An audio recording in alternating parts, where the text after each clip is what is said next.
The true first appearance of Venom is not Spider-Man 300. What? Yeah, I said it and we're talking about it now. All right, Russ. We caused a ruckus last week.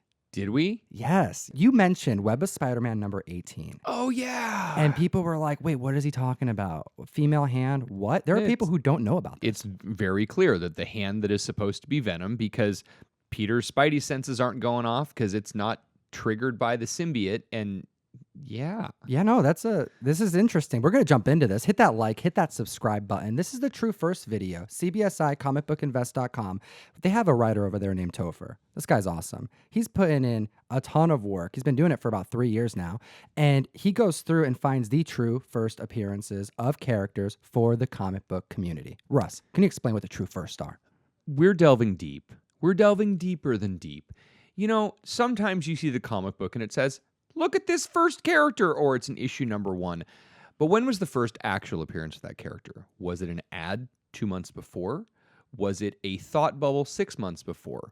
Was it an afterthought? It could absolutely have been. Again, sometimes you see these first appearance of characters that were like, oh yeah, by the way, 10 years ago, we happened to have this guy who happened to have this thing, and he happened to have this stuff on his head. Yeah, that's actually the character that we meant. We just didn't call him that at that point in time. But now we're going to call him that. So true firsts, this is the first appearance of whatever we want it to be. But we're going to kick this off with Dead Rabbit after the mandatory recall this past 2 weeks, causing a spike all over the community. It's really, really interesting because I've never seen a mandatory recall like this before, and Dead Rabbit number 3 had just been solicited. Dead Rabbit number 4 was about to be ordered. They actually just solicited the Dead Rabbit number 1 trade paperback. There was no signs that anything was going to have to be stopped or ended, and all of a sudden, full break, full stop, lawsuit. So, first appearance of Dead Rabbit is in Image Plus number 12 and the Diamond Previews 34. Yeah, this is, okay, again, we're breaking out previews now, but if it's the first time it hit the preview, it's the first time it's been published, and the fans and speculators, they want these issues. The previews catalog that came out on the Wednesday of this week, so 36 hours before we recorded this, actually is talking about new Dead Rabbit. So even if anyone wants to look and see what the trade paperback would have looked like or see how many pages the trade paperback was, it's interesting because this will not be made in this capacity. If they make it again, if they print it again, all of these Dead Rabbit stories will have to be under a different title. They'll have to call it something else, and they'll probably have to go through and redo a lot of the interior story. Interesting stuff. I think it's very impactful when press gets involved. You know, when something like Batman Damned happened. I mean, this kind of stuff only happens a couple of times in the year, but every year it seems to be something that breaks through in the comic book industry to the mainstream media. Right. And when that happens, there's no limits. Well, and it's really interesting because with Batman Damned, it had a print run of 110,000 plus. And when it hit, it was a great read. It was a good comic. The art was gorgeous. And it was one of those things that, as a guy, it wasn't really that big of a deal. And I didn't really care that much to see it. But it just kind of exploded. Dead Rabbit number 1 had a print run of 19,000, give or take. That's a relatively small print run. That's not very much, man. You know, so many of these are being found in the wild. So many of these had to be recalled and aren't getting returned. It's very, very interesting. All right, we also have word of a Star Wars show that's in production that's going to feature the Death Troopers. There's a Mandalorian TV show that's in the works. And if we know that there's going to be Death Troopers involved, what is the first appearance of them? The first appearance of the Death Troopers is Poe Dameron number 8. Interesting. And if we have a Mandalorian TV show, that means it's going to be something Boba Fett, Jango Fett related, which is actually kind of cool. Yeah, that's pretty dope. I think we need more Boba Fett love out there because, you know what? That weird animated thing in the Christmas special wasn't very good. It's nice to see him in Star Wars number 42.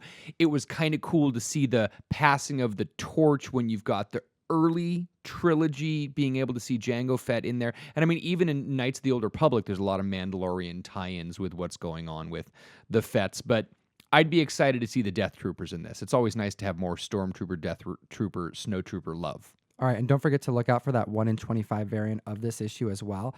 And then you also have the cover of Rogue One number 3, which features the first cover appearance of the Death Troopers.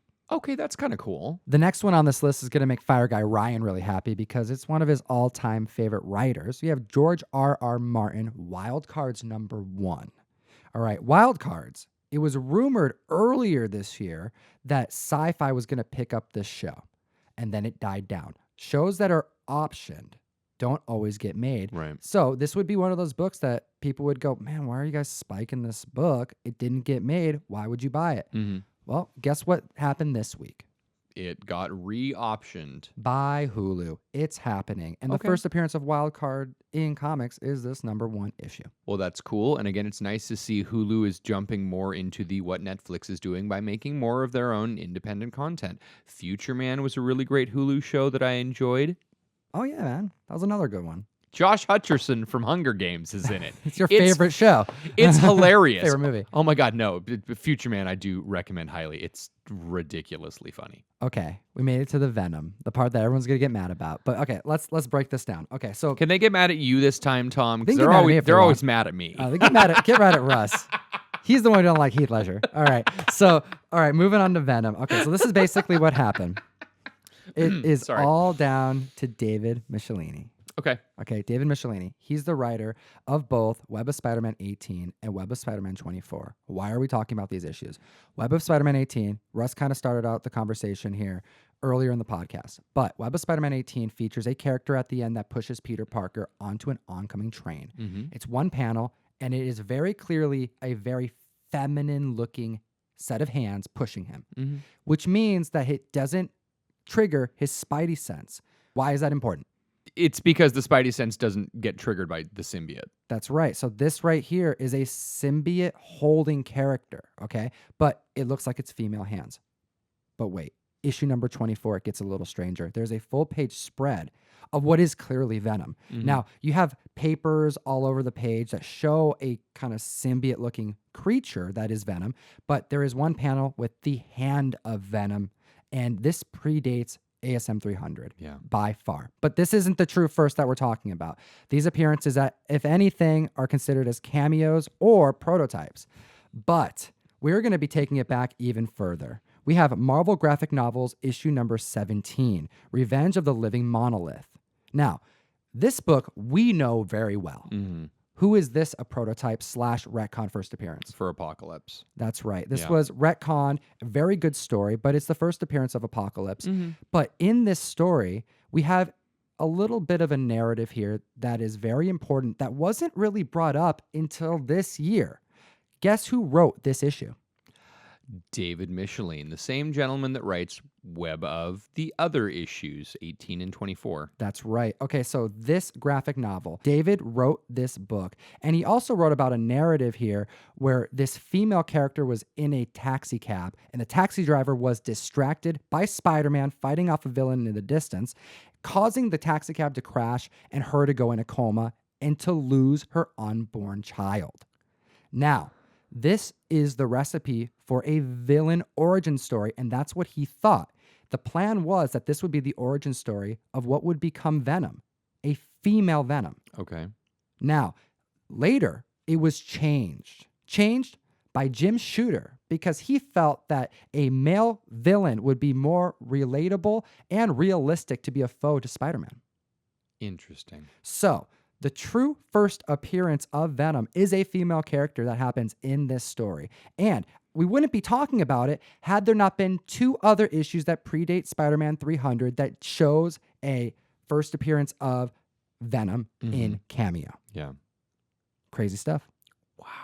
All right. And then to finish off this list, we have Jeff Lemire. He's having a great week. Yep.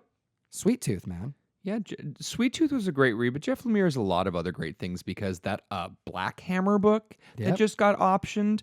Oh, yeah. And he's been writing a bunch of fantastic things other than that. But the first appearance of Sweet Tooth, there was an 8-page color preview in House of Mystery 16. Now, this is not the old school House of Mystery from the 1950s. This is the Vertigo House of Mystery from about a decade ago. And it's probably lower print than those ones from the 1960s. It too. actually probably is lower print run because that was not an era that a lot of people were buying DC Comics. I actually wondered, Topher mentions it in this list because he says here that there are a handful of other previews that Sweet Tooth Monolith was in, other than this House of Mystery, number 16, Mm-hmm. he had to go through each one of those to not only verify that it was in there, but check the dates to find out that this one was the first one that came out. It predates the next one by a week.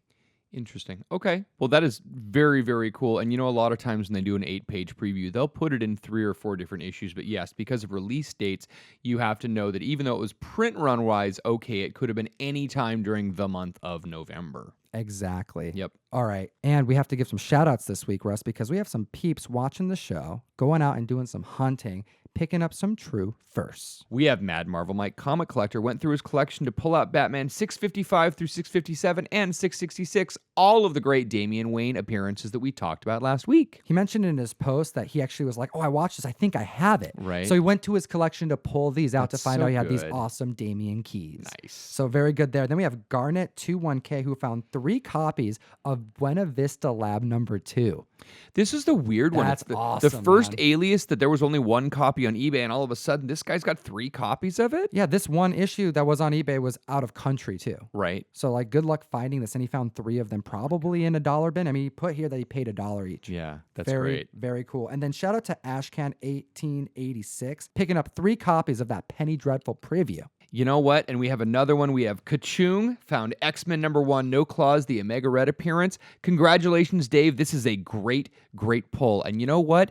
If you want to have a chance to check out the female Venom hand, we have a Web of Spider-Man 18. Ooh, you're right, Russ. We have this Web of Spider-Man 18. We have so many people supporting the True First list that we're going to have to start doing some giveaways. So Absolutely. if you like, if you subscribe, and you let us know, what do you think about this Venom True First? We want to know your opinions on it in the comment section below. Again, thanks so much to CBSI, comicbookinvest.com, and Topher for getting us this fantastic list. As always, geek responsibly. Ooh, enough said. Thank you so much for watching the video. If you are not part of the mystery mail call yet, you have until the 15th to sign up. This right here are all of the December mystery mail call boxes so far, all reserved. And yeah, I'm excited to send these out. But if you haven't joined the community yet, hit the link in the bio and join. Yeah, see, Rainbow. He thinks you should join too.